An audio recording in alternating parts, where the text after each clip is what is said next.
Bahkan aku yang sempat menutup kedua telingaku dengan telapak tanganku pun masih bisa merasakan rasa ngilu di gendang telingaku. Pelan-pelan aku mencuri pandang pada sosok itu. Terlihat jelas kini, sosok itu lebih besar dari yang kubayangkan. Dan wajahnya, jangan ditanya seperti apa seramnya. Dua buah bola mata berwarna merah selebar pantat bak mandi, hidung besar sebesar bonggol pohon kelapa dengan lubang hidung masing-masing selebar pantat baskom, dan mulut selebar mulut gua dengan dua pasang taring yang masing-masing sebesar paha perawan dan berkilat-kilat tajam, menghembuskan nafas berbau sangat busuk saat ia berbicara tadi. Hihihihi. Ternyata aku ketahuan ya. Sosok mirip bapak yang tadi terlempar ke arah yang berlawanan denganku itu pelan-pelan bangkit dan terkekeh. Terhuyung-huyung ia melangkah ke arahku. Baru kusadari, ternyata kini sosok itu juga telah berubah. Semakin lama semakin membesar, meninggi, dan sekujur tubuhnya juga berubah menjadi menghitam sehitam arang. Semakin mendekat, maka semakin jelas bentuk dan rupa dari sosok itu. Mirip dengan si mayat hidup. Kurus kering hingga tinggal tulang berbalut kulit, namun memiliki tinggi yang sama dengan si raksasa. Sekujur tubuhnya yang menghitam membuatku tak begitu jelas melihat wajahnya. Sadar bahwa aku akan terjebak dalam pertarungan yang maha dahsyat antara dua sosok yang berukuran tak lazim, membuatku pelan-pelan beringsut mundur. HMMMRRHHH. Berdebar dari tanah seberang rupanya. Mau nyari mampus berani mengacau di tanah Jawa Dwipa ini? Hihihihihi. Jangan ikut campur Batara. Bocah ini sudah menjadi milikku, si raksasa hitam ceking tertawa mengikik. Suaranya yang cempreng terasa menusuk gendang telingaku. Dia jatah santapanku. Dan kau, tak punya hak apa-apa di tanah Jawa Dwipa ini. Kembali ke asalmu, atau kau juga akan menjadi santapanku. Hihihihihi. Coba saja kalau kau bisa menelanku Batara. Akan ku sembah telapak kakimu. Bedebah, si raksasa gemuk mengayunkan tangannya yang sebesar drum minyak itu, menghajar tepat ke arah si raksasa kurus kerempeng. Boom! Kembali bumi bergetar hebat, saat tangan si raksasa gemuk itu menimpa si raksasa kurus ceking. Bumi bagai terbelah. Tubuh si raksasa ceking melesak terbenam ke dalam tanah ditimpa oleh bogem si raksasa gemuk. Aku bergidik ngeri, tak bisa membayangkan seperti apa kondisi si raksasa ceking. Mungkin sudah menjadi perkedel di dalam tanah sana. Namun dugaanku ternyata meleset. Karena begitu si raksasa gemuk mengangkat tangannya, dari dalam lubang bekas pukulannya itu nampak si raksasa ceking merangkak keluar sambil tertawa terkekeh-kekeh. Begitu berhasil keluar dan berdiri terhuyung-huyung, sosok itu kemudian melangkah tertatih-tatih ke arahku. Sial! Sepertinya sosok itu lebih memilih untuk mengincarku daripada melayani si raksasa gemuk. Si raksasa gemuk yang merasa diacuhkan tentu saja menjadi berang. Kembali tangannya terayun. Dan kejadian yang sama terulang kembali. Dipukul, nyungsep ke dalam tanah, merangkak keluar, dan kembali mengincarku. Demikian terus-menerus dilakukan oleh si raksasa ceking. Hihihi. Lakukan sepuasmu Batara. Mungkin kau bisa menyakitiku, tapi kau tak akan pernah bisa membunuhku, kekeh si raksasa ceking sambil kembali melangkah terhuyung ke arahku. Haardeg. Si raksasa gemuk yang semakin berang lalu melancarkan serangan yang lebih dahsyat lagi. Kali ini tidak hanya memukul, tapi juga menendang, menginjak, membanting, melempar, menggigit, dan mencabik-cabik. Namun lagi dan lagi, sehebat apapun serangan si raksasa gemuk, si raksasa ceking masih bisa bangkit dan bangkit lagi.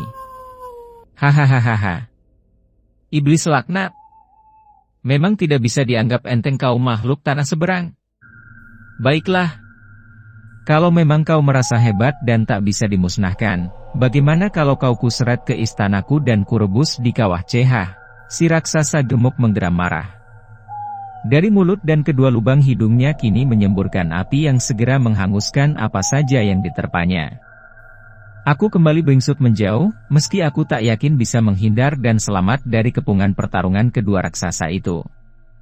Si raksasa ceking sendiri, begitu nama Kawah C disebut, nampaknya lebih waspada kini. Meski tak balas menyerang, namun terlihat kalau ia mulai menghindari serangan demi serangan yang kian ganas dilancarkan oleh si raksasa gemuk. Sambaran-sambaran api kian gencar menyambar dari mulut si raksasa gemuk, disusul dengan sambaran-sambaran kedua tangannya yang sepertinya berusaha mencengkeram tubuh si raksasa ceking.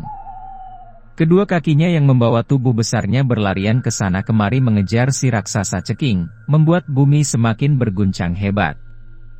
Aku yang berusaha untuk menyelamatkan diri sampai terpontang-panting ke sana kemari akibat dari guncangan-guncangan itu. Sesak kian melanda, juga rasa pening di kepala. Darah segar mulai mengucur dari kedua lubang hidung dan mulutku, efek dari guncangan dan terpaan angin badai yang menerpa serta hawa panas dari api yang terus-menerus menyembur dari mulut si raksasa gemuk. Namun aku mencoba terus bertahan, menantikan akhir dari pertarungan sengit ini dan berharap bisa selamat dan kembali pulang. Bayangan Simbok dan adikku di kampung, juga almarhum bapak, serta Parmin dan Mira datang silih berganti berkelebat di pelupuk mataku, seiring dengan kesadaranku yang kian lama kian memudar. Mata yang semakin berkunang-kunang membuat pandanganku semakin mengabur. Dan sebelum kesadaranku benar-benar hilang, samar-samar masih sempat kulihat si raksasa gemuk melesat terbang ke angkasa sambil menenteng tubuh si raksasa ceking dalam cengkeramannya. Samar juga masih kudengar raungan dahsyat dari si raksasa gemuk. Lalu, sesosok bayangan samar mendekatiku dan berbisik pelan di telingaku, "Bali. Bali oleh, neng kene dudu papanmu." Simbok, dan gelap seketika. Aku pun tak ingat apa-apa lagi. Hening, sepi, dan sunyi. Itu yang aku rasakan saat pertama kali membuka mataku. Sebuah wajah cantik berlinang air mata segera menyambutku, disusul isak tangis yang terdengar pelan. Samar-samar juga kulihat cahaya kemerahan yang berkilat-kilat meniupkan hawa panas di sekitarku. Agrit, aku mengerang seketika saat berusaha untuk menggerakkan tubuhku. Rasa sakit dan ngilu terasa menusuk di setiap persendianku. Mastarji. Ah, syukurlah, samar ku dengar suara wanita yang memelukku sambil menangis itu. Mira. Syukurlah. Sepertinya aku selamat. Apa yang terjadi? Aku meringis menahan sakit, sambil berusaha untuk bangkit. Mastarji tiba-tiba pingsan tadi, dan... Sepertinya kamu berhasil Ji, terdengar suara Parmin dari arah sebelah kiriku. Aku menoleh ke arah asal suara itu. Nampak Parmin tengah berdiri di samping ranjang tuan besar. Laki-laki itu sibuk merapikan jasad si mayat hidup dan menutupinya dengan kain jarik. Tuan besar sudah nggak ada, desis Parmin lirih. Ayah. Suara Mira tercekat. Gadis itu bangkit dan melangkah pelan menghampiri ranjang sang ayah. Pelan juga kudengar kembali isak tangisnya. Ikhlaskan kepergian ayahmu non, mungkin ini jalan yang terbaik buat beliau, Parmin mencoba menambahkan hati sang majikan. Ayah. Sambil terisak gadis itu membuka kain jarik yang tadi digunakan oleh Parmin untuk menutupi jasad sang ayah. Sejenak gadis itu tertegun, lalu dengan isakan yang semakin jelas terdengar ia memeluk jasad yang telah kaku itu. Tertatih-tatih aku pun ikut mendekat ke ranjang besar itu. Kusap punggung gadis yang masih terus menangis sambil memeluk jasad ayahnya itu. Mira, maaf. Ini semua salahku. Secara tidak langsung, akulah yang telah membunuh ayahmu. Gadis itu melepaskan pelukannya pada jasad sang ayah, lalu mengangkat wajahnya, menatapku lekat-lekat dengan kedua matanya yang masih membanjir. Tidak Mastarji, kau tak salah. Aku justru sangat berterima kasih kepadamu, karena berkat usahamu, akhirnya ayah bisa terbebas dari kutukan yang selama ini membelenggu hidupnya. Benar kata Mas Parmin, mungkin ini merupakan jalan yang terbaik untuk ayah, meski tak kupungkiri, aku merasa sangat kehilangan. Aku hanya terdiam, sambil merenungi, apa yang sebenarnya telah aku lakukan. Kejadian yang tadi kualami, seolah-olah hanya terjadi di dalam mimpiku. Mas, kembali kudengar suara Mira. Bisa tolong kau ceritakan apa yang sebenarnya terjadi tadi? Aku tergagap. Iya. Tadi tiba-tiba Mas Tarji jatuh pingsan, bahkan kami sudah mengira kalau Mas Tarji tadi sudah. Aku juga tak paham.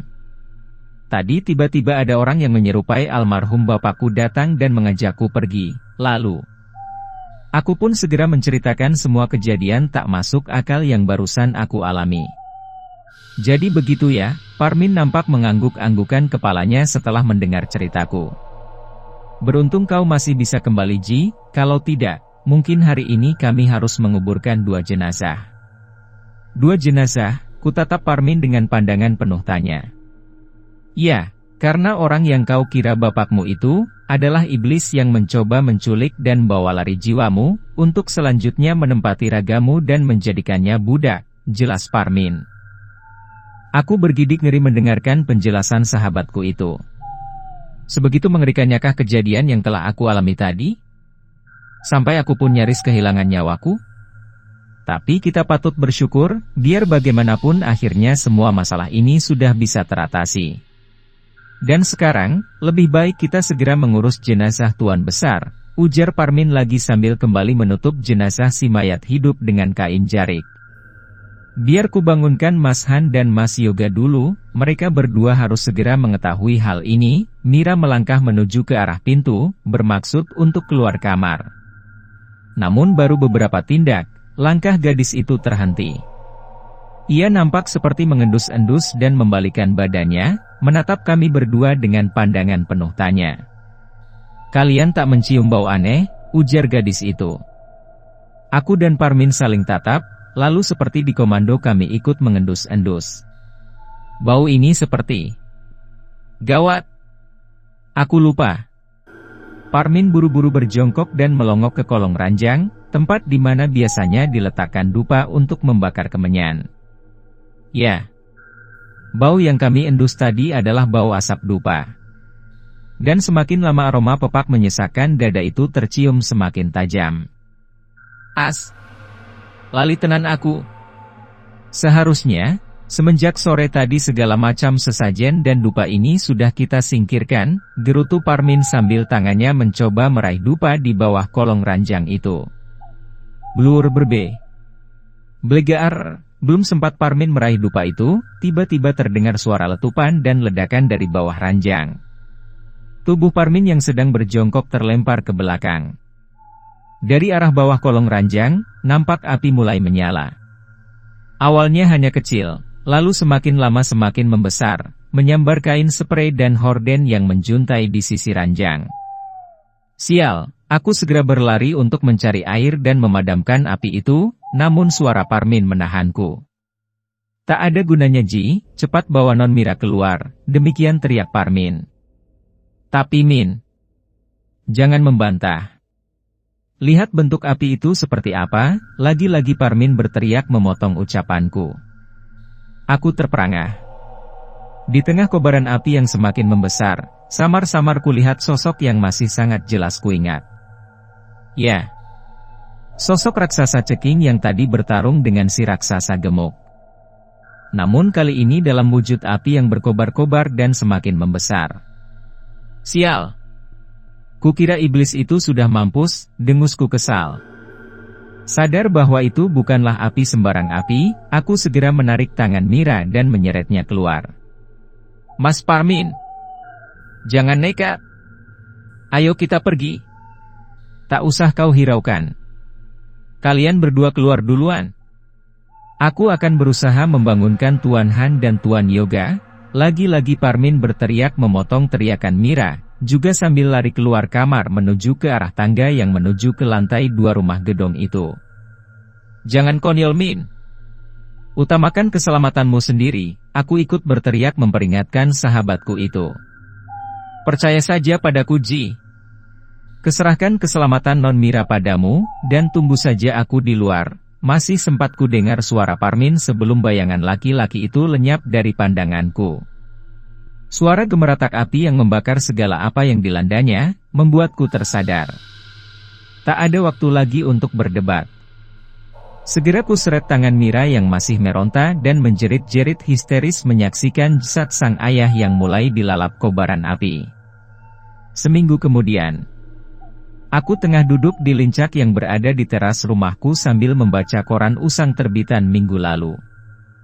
Rumah mewah terbakar di kota es, menewaskan 3 orang pengusaha ternama.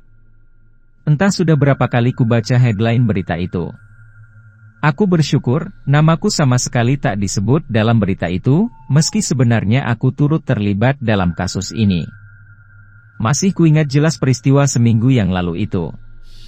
Api yang berkobar-kobar meluluh lantakkan bangunan rumah megah yang mirip istana itu. Juga Parmin yang berteriak-teriak dari lubang jendela di lantai 2. Beruntung Parmin masih bisa berpikir jernih. Meski tak sempat menyelamatkan Tuan Han dan Tuan Yoga, tapi Parmin masih bisa menyelamatkan diri dengan nekat melompat dari lantai 2 dan jatuh tepat di kolam renang di halaman belakang. Meski mengalami beberapa luka bakar dan memar di tubuhnya, toh Parmin masih bisa menyelamatkan diri. Aku mendongak saat ku dengar suara deru mesin dari sebuah sedan merah yang berhenti tepat di depan rumahku. Kedua pengendaranya turun, lalu menghampiriku. "Mas Tarji, apa kabar?" Sapa salah seorang dari keduanya, seorang gadis cantik berambut sebahu dengan lesung pipit di pipi sebelah kanan. "Kabar baik Mira," sahutku menyambut kedatangan kedua tamu istimewaku itu. "Syukurlah Mas," tanpa sungkan gadis ikut duduk di sebelahku. Sementara Parmin, si pengemudi sedan merah itu, langsung masuk dan menemui Simboku. "Embok, punya kopi nggak?" "Ah, Parmin." Dari dulu sampai sekarang sikapnya masih belum berubah. Rumahku adalah juga rumahnya, dan Simboku juga sudah dianggapnya sebagai orang tuanya sendiri. "Bagaimana soal tawaranku kemarin Mas? Kini Mas Tarji sudah benar-benar sehat, dan aku sangat membutuhkan bantuan Mas Tarji. Setelah kedua kakakku meninggal dalam peristiwa kemarin itu, tak ada lagi yang bisa membantuku." "Mir," ujarku memotong ucapan gadis itu. "Bukannya aku menolak. Tapi, kamu tahu sendiri kan, aku ini cuma orang desa yang tak tahu apa-apa soal bisnis seperti itu." "Ah, begitu ya," kulihat gadis itu menghela nafas. Jelas kulihat gurat kekecewaan di wajahnya. "Baiklah kalau memang itu keputusan Mas Tarji. Aku menghargainya. Tapi kuharap, Mas Tarji juga berkenan untuk menerima dan menghargai sedikit pemberian dariku ini." Mira mengeluarkan sebuah amplop tebal berwarna coklat dari dalam tasnya, lalu menyerahkannya kepadaku. "Apalagi ini Mir? Yang kemarin kau berikan padaku saja, itu sudah lebih dari cukup, dan ku dengar dari Mas Parmin, Mas Tarji harus segera diruat setelah peristiwa yang kemarin itu. Jadi, sedikit dariku ini mudah-mudahan bisa untuk menambah biaya acara ruatan nanti," ujar gadis itu. "Terima saja Ji." Tiba-tiba Parmin muncul sambil menenteng segelas kopi. "Tak baik menolak rejeki, dan tak baik kalau sampai mengecewakan seorang gadis yang telah berniat baik kepadamu."